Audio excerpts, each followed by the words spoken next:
કારોબારી સપ્તાહના પ્રથમ દિવસે જ સેન્સેક્સમાં જબરજસ્ત ઉછાળો જોવા મળ્યો છે। 600 પોઈન્ટનો ઉછાળો સેન્સેક્સમાં જોવા મળ્યો છે।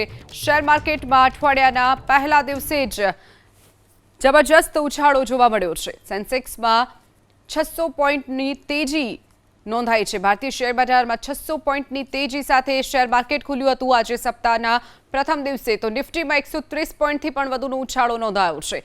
શરૂઆતના તબક્કામાં જ 130થી વધુ પોઈન્ટનો ઉછાળો। આજે ફરી શેર માર્કેટ ઉછાળા સાથે ખુલ્યું છે। તો ટ્રેડ ડીલ બાદ શેર બજારમાં તેજીનો માહોલ જોવા મળી રહ્યો છે। કારોબારી સપ્તાહના પ્રથમ દિવસે જ સેન્સેક્સમાં જબરજસ્ત ઉછાળો જોવા મળ્યો છે। 600 પોઈન્ટનો ઉછાળો સેન્સેક્સમાં જોવા મળ્યો છે। શેર માર્કેટમાં અઠવાડિયાના પહેલા દિવસે જ જબરજસ્ત ઉછાળો જોવા મળ્યો છે। સેન્સેક્સમાં 600 પોઈન્ટની તેજી નોંધાઈ છે। ભારતીય શેર બજારમાં 600 પોઈન્ટની તેજી સાથે શેર માર્કેટ ખુલ્યું હતું। આજે સપ્તાહના પ્રથમ દિવસે તો નિફ્ટીમાં 130 પોઈન્ટથી પણ વધુનો ઉછાળો નોંધાયો છે। શરૂઆતના તબક્કામાં જ 130થી વધુ પોઈન્ટનો ઉછાળો। આજે ફરી શેર માર્કેટ ઉછાળા સાથે ખુલ્યું છે।